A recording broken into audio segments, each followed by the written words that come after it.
Hello and welcome back to another video. Today we have a few more small jobs to do, including servicing. Well, when I say servicing, it's just a quick oil check-up, and if any of the tractors need oil to top it up, grease the nipples, shit like that. We also need to load this bit of dung into the box, but it's not going to be as easy as it used to be because we have an old makeshift pen in the way now. We have a new cow in the pen, so we can keep an eye on her on the TV because there's a camera up on the roof just above me there. And that wasn't my middle finger, by the way. But there's a camera up on the roof just up above, so we can keep an eye on the cow on the TV. This cow, 144 I believe, was due on the 8th of January. It's now the 16th. So we have that one in there, which is the cow that only has 1 quarter or 2 quarters. I don't know how many quarters she has now. That's the calf we're bottle feeding. And the most recent cow and calf is in this makeshift pen here. And the reason we have this makeshift pen up is because the 2 calves that are still here, this calf here and this calf here, are not strong enough to be put out on the slats, and this calf here we'll probably be keeping her in a pen for a lot longer. So we already have one of the proper pens used up, that one yet to calf, and then this pen is already used up. So that's why we have a makeshift pen, because we need a pen here to feed this the calf, because well, she's not getting fecal milk from the mother, so we have to bottle feed her.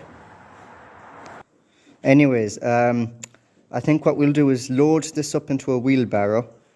I have the tractor just parked outside there. We can wheel the wheelbarrow through the silage there, hopefully.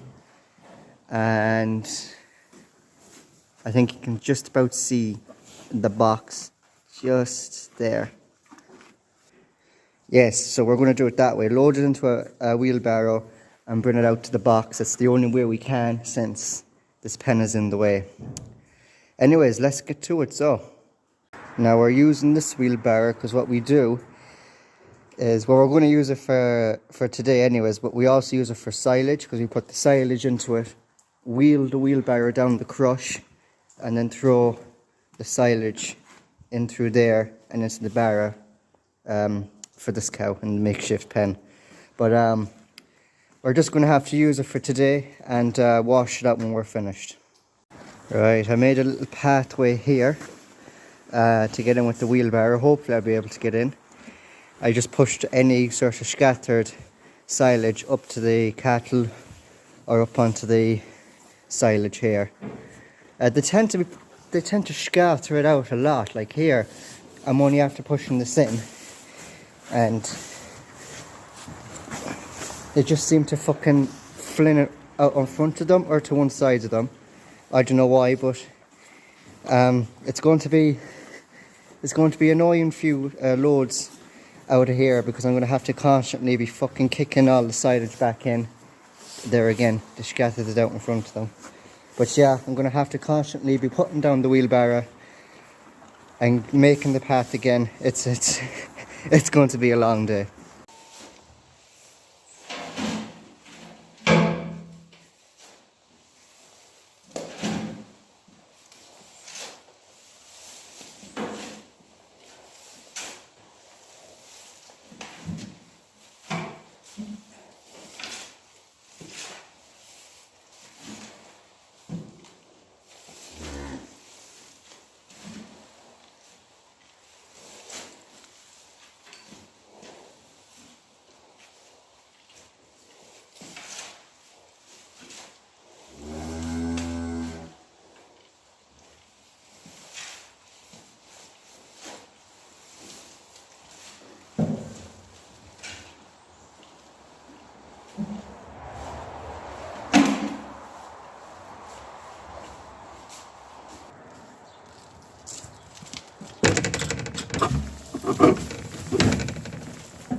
Now all that is cleaned up and put into the box.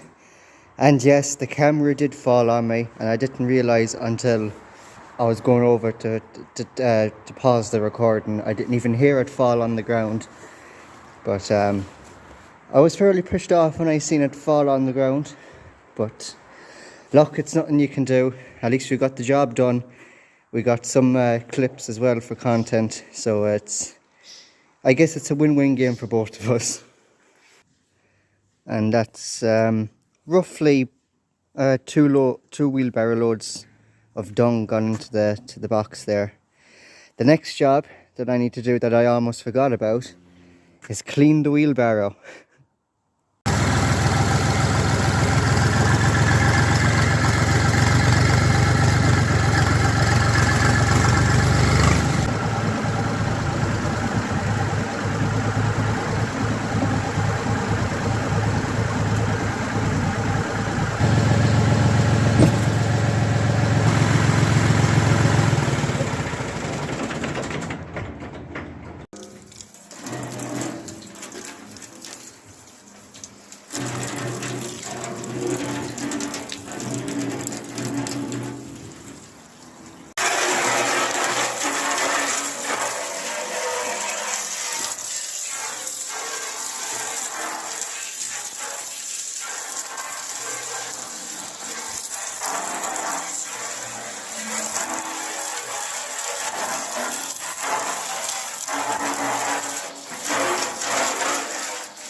That's the wheelbarrow all cleaned out. There's some bits of old dung that's in it that's gone hard and stuck to it, so I can't really get that off, but it's all ready to be loaded up with silage this evening to give to that cow in there. Anyways, we have another sort of dung cleaning job to do next. The next job is to clean the slats here for the two cows that have the two calves that are on the slats. We'll try and keep it as clean as possible, just scrape the shit. We scrape the shit this way, and then it obviously, some of it falls down between the slats, and whatever doesn't fall down, we just push underneath the gate there. And we sort of do that just to keep their udders clean for the calves for sucking. So then there'd be no sort of diseases or viruses or infections going around the place. So we'll set up the camera somewhere and get this job done.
Now that's relatively clean. It's as clean as it's going to get when you're using a scraper, so that's as good as it's going to be. So now when the cows are lying down, they're not going to be lying down on top of shit, and their udders will be kept clean, and for the calves when they're going sucking them. So obviously there'd be no diseases or viruses or infections. You know, it's good practice to keep your pens clean, especially when there's calves in on the slats, and they want to be sucking their mothers, and you know, it's just good practice to keep it clean. Alright, the next job to do is to service the fleet. Basically just to, as I said at the beginning of the video, check it for oil. If they need oil, fill it up with oil, and to grease all the nipples on it. It's good to maintain, it's good to have good maintenance on your tractors, so they keep going and going for, well, basically a lifetime when you have a 135. So I'm going to check the oil on the 135 and the International, and grease any nipples that are on it. I probably won't grease all the nipples on camera. I'll do some of them off camera. Otherwise I'll just be constantly moving the camera, and that'll just be a big massive headache for me. So I'll record as much content as I can, but I won't be doing a full recording of the full sort of service.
Alright, so we'll just update you on the 135 first. All the grease nipples were full, it wasn't taking anything. The ones that I shown on camera, the front ones were full. The brake pedal was full, and there's one here for the lift arms that was also full. So the 135 is all greased up. It didn't take anything, it was all fairly full, but the International is a different story. The grease nipple on the lift arm here, I think, was the only one that was full on the International. You could see it, the grease squirting out at the top of the yoke. So that was the only grease nipple that was full on the International. The two grease nipples on the front for the wheels, they were kind of full. It was pumping in grease, but the gun here, it was very hard pump, so it was low on grease, but there was a lot in it that the gun was fairly stiff to pump. The oil in the 135 is perfect. There is plenty of it in it. The oil in the International though is another different story, because it needs a drop of oil, as you could see on the camera. If I picked it up, I showed it to you. It was very near the minimum mark, so we'll go and get a drop of engine oil and we'll throw it into it and we'll dip it again and we'll see, will it need another drop. Right, so we have a slight problem. We do not have any engine oil for the tractors, sort of agricultural or commercial engine oil, whatever you want to call it. So I'm going to have to run and get that, but I mightn't do that today. The International doesn't need to be used today, and if it does, there's just about enough oil in there to lubricate the engine. So we'll top up the oil in this yoke some other time this week. One other quick job we can do is fill this barrel of water for the cow in the makeshift pen. Well, because it's a makeshift pen, there's no drinkers. So what we have here is 2 white barrels full of water, which is what we used actually during the freeze up we had, the freezing temperatures and stuff we had there a couple of weeks ago. I think it was in 2022, December time or November time, I can't rightfully remember, but we had freezing temperatures and the drinkers froze, so we pumped water out from our well and we were just basically bucket feeding them water every couple of hours a day. And we still have these 2 barrels here ever since, which have now come in handy because we need it for giving her water over there. So I'll just take the bucket, I guess.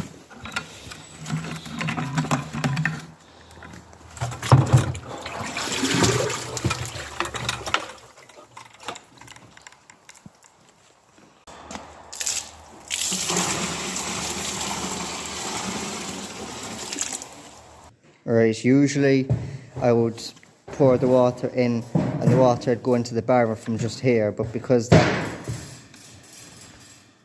Do you mind? Anyways, usually I would stand here and pour the bucket in through these yolks here and it would go into the barrel, no bother. But because this one is a bit deformed, some of it spills on the ground. So in the next bucket I might just climb into the crush and just pour it from within there.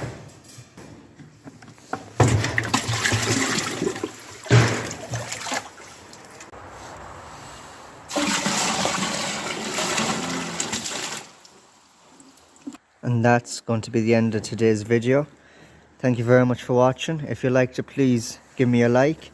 And if you're not subscribed yet, why not subscribe and hit the bell to be notified of any future uploads. And I'll see you in my next video very soon. Take care.